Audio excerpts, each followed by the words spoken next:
قرآن کی آیتوں کو سن کر کے رونا یہ انبیاء کرام کا طریقہ ہے۔ آج ہم بھی قرآن سنتے، ہم پر کوئی اثر نہیں ہوتا، تو ہمیں بھی چاہیے کہ ان انبیاء کرام کی تاریخ پڑھیں اور دیکھیں کہ یہ قرآن جب پڑھا کرتے تھے، سنا کرتے تو ان پہ کتنا اثر ہوتا تھا۔ اور اللہ کے رسول اسلام نے ارشاد فرمایا کہ لوگوں میں آواز کے اعتبار سے قرآن مجید کو سب سے بہتر پڑھنے والا وہ ہے کہ جب قرآن پاک کی تلاوت کرے تو تم اسے اللہ سے ڈرتا ہوا پاؤ۔ یہ طریقہ ہوتا ہے تلاوت کا۔ اور ایک روایت میں ہے کہ جب قرآن مقدس کی تلاوت کرو تو رویا کرو، اور رو نہ سکو تو رونے جیسی صورت بنا لیا کرو۔ آج ہم قرآن پڑھتے نہیں روتے ہیں، حالانکہ ہمیں حکم دیا گیا کہ جب قرآن پڑھو تو رویا کرو۔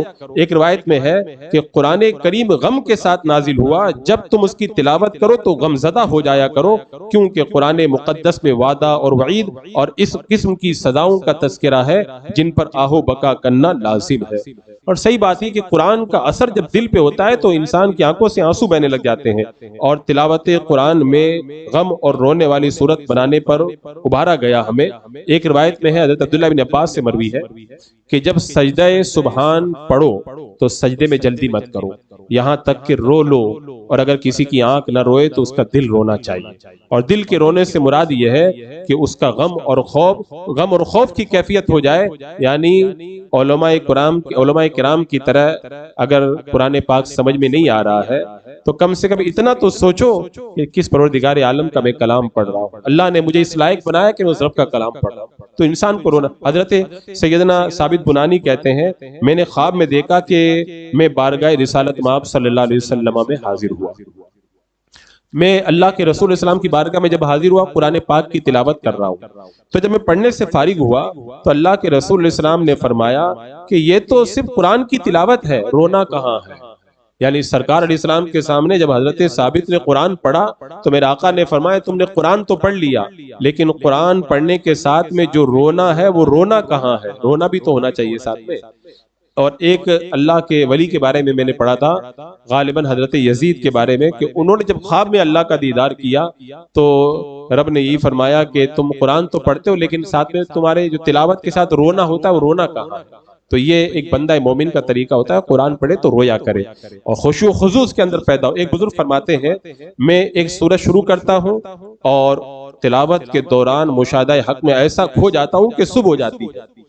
ابھی ماہ رمضان چل رہا ہے، آپ لوگ قرآن کی تلاوت کر رہے ہیں، ان روایتوں کو اپنے دماغ میں آپ لوگ نقش کریں تاکہ جب تلاوت کرنے کے لیے آپ لوگ بیٹھیں تو آپ پر یہ ایک اثر ہو کہ ہمیں کیسے تلاوت کرنا چاہیے۔ تو فرماتے ہیں کہ میں صبح ہو جاتی ہے، تلاوت میں مگن رہتا ہوں اور میں سیراب نہیں ہو پاتا۔ اور حضرت سلیمان فرماتے ہیں، سلیمان بن ابی سلیمان دارانی، میں نے اپنے ایک بھائی حضرت سیدنا ابن ثوبان کے پاس رات کا کھانا کھانے کا وعدہ کیا، لیکن انہیں دیر ہو گئی، یہاں تک کہ فجر کا وقت ہو گیا۔ صبح کے وقت میں بھائی ملے تو عرض کیا کہ آپ نے میرے پاس رات میں کھانے کا جو وعدہ کیا تھا وہ آپ نے پورا نہیں کیا، میں آپ کا انتظار کرتا رہا، آپ آئے نہیں۔ تو انہوں نے جواب میں کہا، اگر تم سے وعدہ نہ کیا ہوتا تو میں تمہیں نہیں بتاتا، میرے نہیں آنے کی وجہ میں تم کو نہیں بتاتا، لیکن چونکہ وعدہ کیا تھا اس لیے میں تم کو بتا رہا ہوں کہ مجھے کیا مجبوری تھی۔ کہتے میں نے عشاء کی نماز ادا کی تو خود سے کہا کہ جانے سے پہلے وتر ادا کر لوں، کیونکہ موت کا بھروسہ نہیں ہے۔ تو جب میں وتر کی دعا میں تھا تو میں نے اپنے سامنے ایک سرسبز باغ دیکھا جس میں قسم قسم کے جنت کے پھول تھے، میں دیکھتا رہ گیا یہاں تک کہ صبح نمودار ہو گئی۔ تو جب بندہ خشوع و خضوع اپنے اندر پیدا کرتا ہے تو پھر ایسے وقت کے اندر اس کے دل پر ایسا اثر ہوتا ہے کہ اس کا دل نہیں کہتا کہ میں جو ہے وہ تلاوت بند کروں اور نماز سے فارغ ہو جاؤں۔ کسی بزرگ سے پوچھا گیا، آپ جب قرآن پڑھتے ہیں تو آپ کے دل میں کچھ خیال آتا ہے؟ انہوں نے کہا کہ تعجب ہے، کیا قرآن سے بڑی بھی کوئی چیز ہے کہ میں قرآن پڑھوں اور کوئی دوسری چیز کا خیال میرے دل میں آ جائے؟ اور صحیح بات ہے، کیا کسی چیز کا خیال آئے گا؟ دنیا کی ساری باتیں ایک طرف، رب کا کلام سب سے بلند ہے۔ تو جب اللہ کا کلام، جب انسان چھوٹی چیز کرتا ہے تو بڑی کا خیال آتا ہے، تو جب اتنی بڑی چیز کو جب لے کے بیٹھ گیا، اتنا بڑا کلام جب اس کے سامنے ہے، تب تو پھر خیال آنے کا سوال ہی پیدا نہیں ہوتا۔ تو انسان اگر معنی سمجھتا ہے تو معنی سمجھ کے پڑھے، اور معنی نہیں سمجھ میں آ رہا تو کم سے کم یہ تو تصور کرے کہ میرے سامنے کلام کس کا رکھا ہوا ہے، پھر دیکھو کیسی کیفیت اس کے اوپر طاری ہوتی ہے۔ تو یہ انبیاء کرام کا طریقہ ہے جو اس آیت کریمہ میں بتایا گیا کہ جب قرآن سنتے ہیں تو رونے لگ جاتے ہیں۔